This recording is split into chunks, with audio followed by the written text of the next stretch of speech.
आप सब पर सलामती हूँ। मैं यासिर रशीद हूँ और आप मेरा वीलॉग देख रहे हैं। नाज़रीन, आज रावलपिंडी के कमिश्नर जो हैं चट्टा साहब आए और चट्टा साहब ने आके जो तफसील बयान की है उसके बाद तो पाकिस्तान तहरीक इंसाफ कहती है देखें जी ये कमिश्नर आके इस बात के ऊपर जब वजाहत बयान कर रहा है तो फिर उसके पीछे क्या बच जाता है। लेकिन मैं ये तमाम इल्ज़ाम आप सुन चुके हैं जो उन्होंने अपनी ज़बान से कहे कि मैंने खुदकुशी की भी कोशिश की, लेकिन फिर मैंने कहा कि हराम मौत क्यों मरूं। 50-50 हज़ार की हमने लीड दिलवाई है जो 70-70 हज़ार से हार रहे थे। तो उसकी तौजीहात कुछ ये बयान कर रहे हैं कि वो जितने हल्के उन्होंने कहे रावलपिंडी के उतने हल्के नहीं, इतनी लीड से कोई जीता ही नहीं हुआ। तो इनके जो रिश्तेदार हैं वो पाकिस्तान तहरीक इंसाफ में हैं, इनके कज़न पीटीआई की तरफ से अभी हालिया एमएनए भी बने हैं।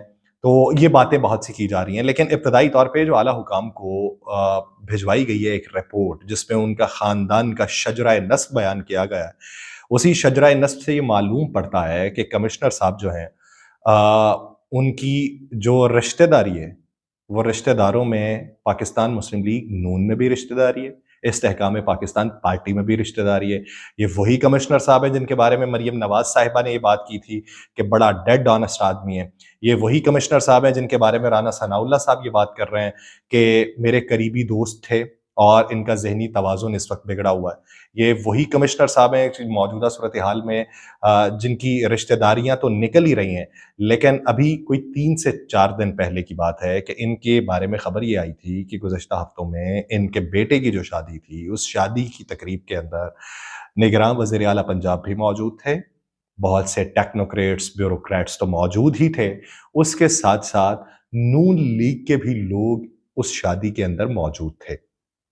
तो अभी ये इलेक्शन से पहले की शादियां और फिर ये मौजूदा मंजरनामा, अगर किसी को ये तमाम मामला साफ साफ सा लगता है कि कमिश्नर आया, उसने ज़मीर की आवाज़ पे बात की और निकल गया, और फिर उसके बाद मरियम औरंगज़ेब साहिबा आई, उन्होंने पहले तो कमिश्नर के मामले के ऊपर बात की कि वो तो ना तो डीआरओ लगता है ना आरओ लगता है, फिर उसके बाद उन्होंने जो तौजीहात बयान किए हैं, उस तौजीहात में उन्होंने कमिश्नर का जिक्र ही नहीं किया, वो पीटीआई के ऊपर आ गई। उन्होंने दे इल्ज़ाम पे इल्ज़ाम पीटीआई के बारे में और इल्ज़ामात के साथ-साथ पीटीआई का माज़ी उन्होंने डिस्कस करना शुरू कर दिया। और भाई साहब, पीटीआई ने ये आके प्रेस कॉन्फ्रेंस नहीं की। उन्होंने जो पहले की हुई थी, सियासी तौर पे आपके जवाबात आ गए थे। ये कमिश्नर है जिसने आके की है, इंतज़ामी एक ओहदेदार है, एक शहर का सरबराह होता है, शहर के तमाम इंतज़ामी उमूर उसने चलाने होते हैं, उसके नीचे डेप्यूटी कमिश्नर्स होते हैं, डेप्यूटी कमिश्नर्स के नीचे असिस्टेंट कमिश्नर्स होते हैं जिनकी ड्यूटीज लगती हैं।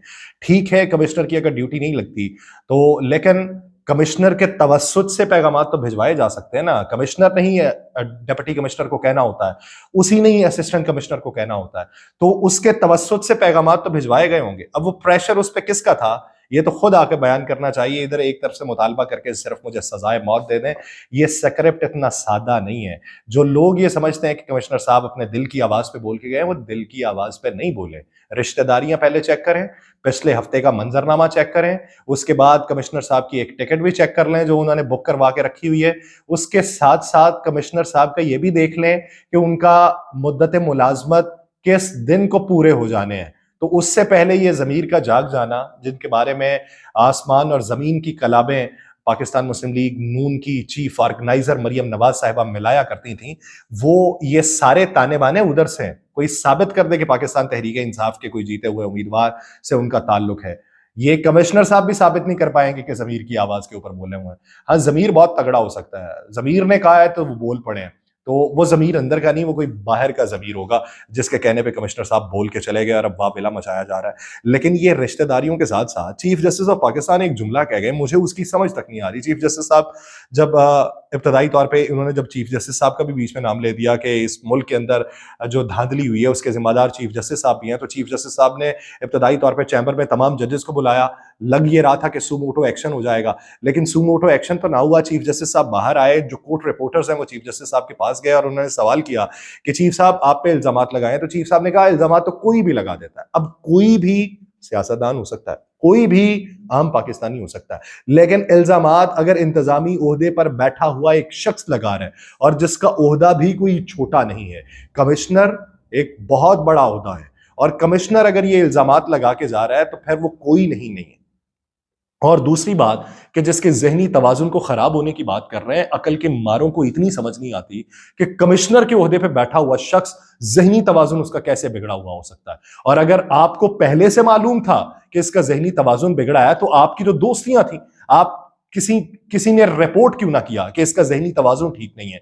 और अगर इस बयान के बाद आपको लगता है कि ज़हनी तवाज़ुन ख़राब हो गया, तो ये दाल जो है, ये इतनी सादा दिखाई नहीं दे रही, नीचे लग रही है, नीचे वाला हिस्सा उसका हलीम बनता चला जा रहा है, हालांकि वो हलीम है नहीं, और दिखाया ये जा रहा है कि ये तराकीब लड़ा के हमने इसे हलीम बना दिया है।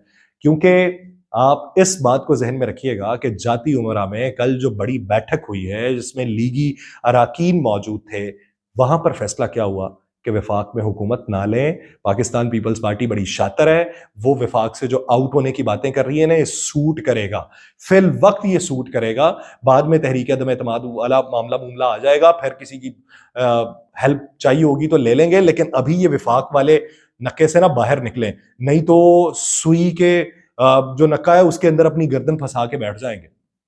ये बातें हुई हैं कल, जिसके बाद अब इंतजामी तौर पे बातें होना शुरू हो गई। पहले तो सियासी तौर पे सभी ने कहा, जिस तरीके से शाहिद खाकान अब्बासी साहब ने कहा। अब साबिक वज़ीर आज़म तो बहुत से हैं, बातें कर जाते हैं, एक मानता है दूसरा नहीं मानता, दूसरा मानता है तो तीसरा नहीं मानता। लेकिन शाहिद खाकान अब्बासी साहब तो वो हैं जिनकी अपनी पार्टी के अंदर भी मानने वाले मौजूद हैं, पार्टी से बाहर मानने वाले भी मौजूद हैं। वो ये कह रहे हैं कि कैसा ही इलेक्शन हुआ है कि गूगल परेशान हुआ बैठा है इसके नताइज देख के। तो जब वो बातें कर रहे हैं, जब उन्होंने पीडीएम की हुकूमत पे सैलाब ज़रगान की मदद के बारे में जो आटा तकसीम हुआ था और उसके अलावा जो नए प्रोजेक्ट्स इन्होंने इंट्रोड्यूस करवाए थे, तो उस वक्त भी उन्होंने इल्जाम लगाया था ये पैसे खा गए हैं।